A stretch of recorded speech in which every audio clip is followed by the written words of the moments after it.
Khalid Madi. I'm an internal medicine trainee in health education England.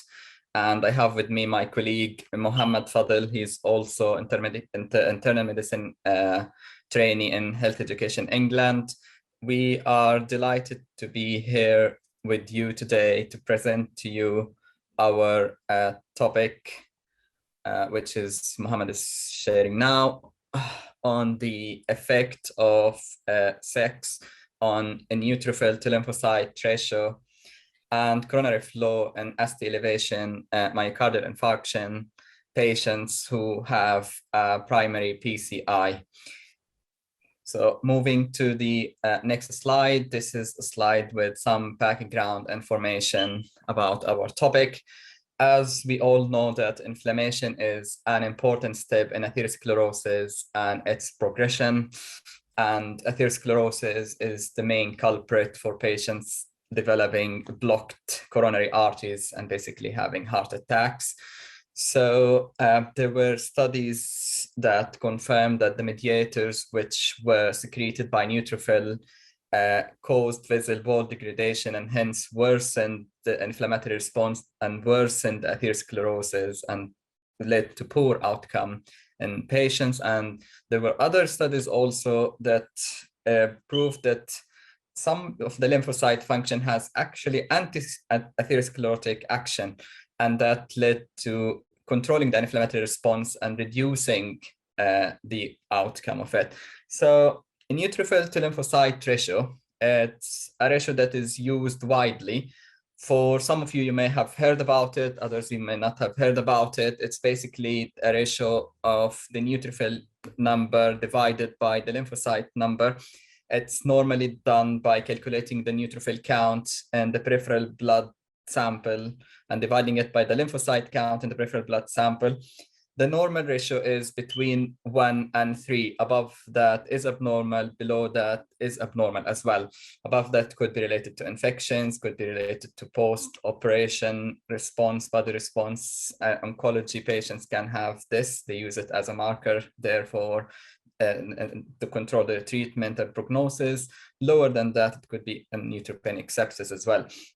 So we tried to link this ratio to the outcome on patients with cardiovascular events. This ratio also associated with the cardiovascular risk factors themselves, like hypertension, diabetes, and CKD. It can be high in those patients with these risk factors. And it's also associated and linked with the adverse outcomes in these patients.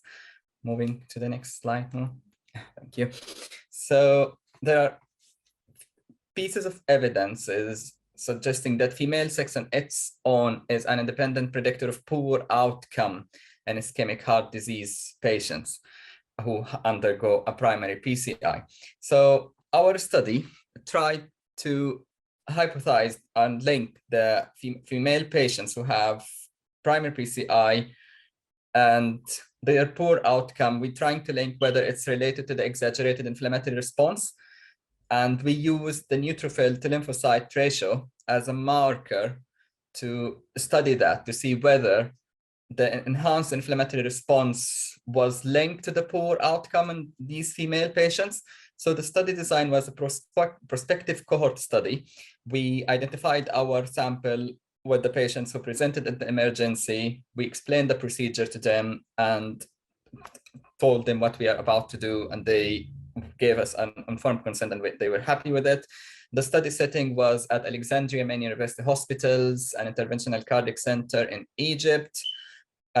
The study population, we had 120 patients who had ST elevation, MI, and were eligible for a primary PCI according to the European Society guidelines. We excluded three subsets of patients. One, those who already had a coronary artery bypass grafting with a venous graft. The second subset was the patients who had already stents in place and came in with end-stent restenosis, and the third ones, those who had infection. The reason for excluding the first two groups was because we think that venous grafts and the stents which were already there and those patients can actually enhance the inflammatory response and give us a misleading results. And the third category, as we all know, with infection, the inflammatory markers skyrocket, neutrophil count goes up, and that can give us false results. So those patients were excluded from our study population. So the patients were divided according to sex into males and females. As I said earlier, we were trying to see whether there is a link between the enhanced inflammatory response in females to their poor outcome in general after a primary PCI. So the impaired coronary flow was defined as a coronary TIMI flow less than 3 after a PCI in the absence of any coronary occlusion. So those who we were defined as having impaired or poor outcome, they had a TIMI score less than 3 without any mechanical obstruction.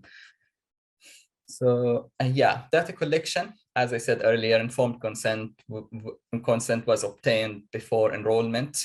The sample of the patients was identified at the time of presentation for those with chest pain, and their ECG showed ST elevation MI. We explained all the procedure to them. A thorough history was taken, complete physical examination was done, 12-lead ECG was done as well, which confirmed the diagnosis of ST elevation MI.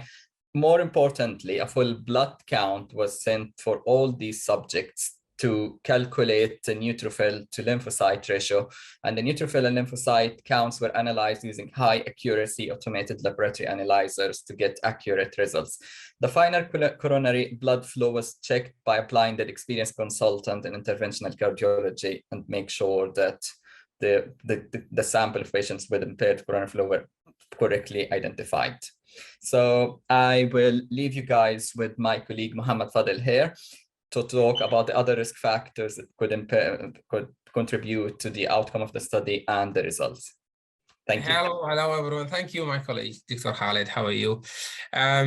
So we are basically we are talking about the risk factors, or why we are trying to figure out an answer to a question why a female patient has got a poor outcome following primary PCI, irrespective of other risk factors. We have to acknowledge the fact that there is already established risk factor that can cause poor outcome following primary PCI. Those are age, the diabetes, the hypertension, the smoking, the dyslipidemia. Those factors are already well established, but there is few studies in the literature showing, irrespective of these factors, the female age as its own, and being a female sex as its own, showing a poorer outcome following primary PCI. And our main research goal, or our main goal in our research, was to identify an standing risk factor in those females that leading their outcome following PCI to be very poor. We had 120 patients, 88 of them were males and 32 of them were females. So the median age were 57.5 in male patient and 62 in female patient. Female patients were more hypertensive than male patients, 65% in females and 34% in male. And the diabetic non-insulin diabetes were 50%, 16 patients in female and 22 patients in males. And insulin-dependent diabetes was 21% in female and 4.5% in male. Interestingly, the almost 70% of patients of male patients were smokers, and 0% of female patients were smokers. Female smokers are not that common in Egypt, even though they are very common for male to be smoker. Dyslipidemia were common among male group, 53 or 60% of patients of male patients were dyslipidemic, and only 50% of patients had a dyslipidemia on their cholesterol check. So these definitely, those factors, they have a large impact on the outcome of the primary PCI, but there is so many studies in the literature showed, irrespective, if we try to, it is difficult to terminate these factors, but if we even try hard to terminate these factors, the female sex will stand alone, they have a poorer outcome following PCI if we even try to ignore these risk factors. And our theory is that their enhanced inflammatory response is a result of why they are having the poor outcome. So we did the neutrophil lymphocyte in all the study group. Those small dots in this box plot you can see, the left one represents the male and the right one represents the female group. And as you can see, the dotted line will be represent the mean, the median, and then the solid line will represent the median.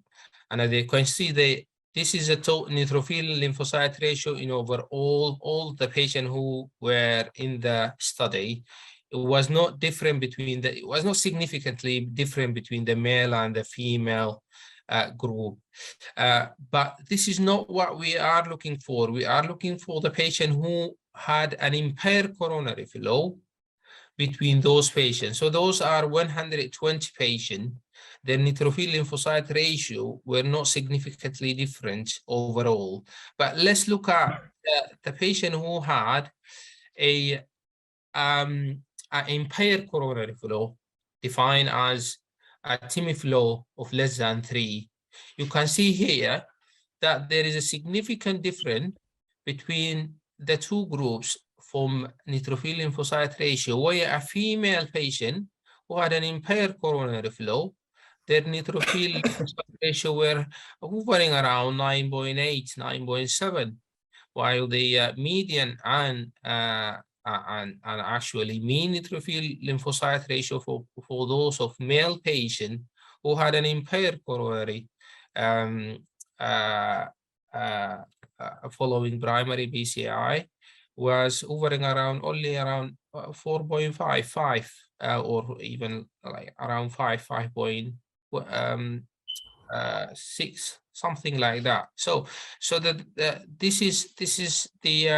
this is what we come to conclusion basically. So the incidence of coronary flow was significantly higher in female age group. This is already adding to the already evidence in the literature that the female patient had a significant coronary also significant impairment post-primary PCI. And the median and mean neutrophil lymphocyte ratio were significantly higher in female patients with impaired coronary flow compared to the male group. And this is what our result come and concluded to. And we think the enhanced inflammatory response in female STEMI patient may be responsible for the poor outcome following primary BCI. So how we measure the enhanced inflammatory response by measuring the neutrophil lymphocyte ratio. We acknowledge the fact that there is some limitation to our study. The female, especially the female participants, were not that much. 32, and those one who had an impaired coronary flow was only 6 of them. So this will lead to a limited data that cannot be generated or cannot be generalized in overall population. We definitely need a larger sample and a larger studies to study this phenomenon more. But we think the female patient has got more enhanced inflammatory response evidenced by their high neutrophil lymphocyte ratio, and this is leading to their poorer outcome following primary BCI in absence of any other mechanical obstruction and in absence of other risk factor, or if we even try to exclude or eliminate the other risk factor that contribute to the poor outcome, they will continue to have poor outcome following primary BCI. And we have to find out why they got this phenomenon. If you have got any question for me and my colleague.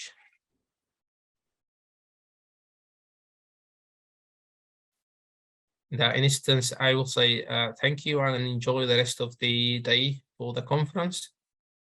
Can I ask one question, sir, please? Yeah, Of course, of course.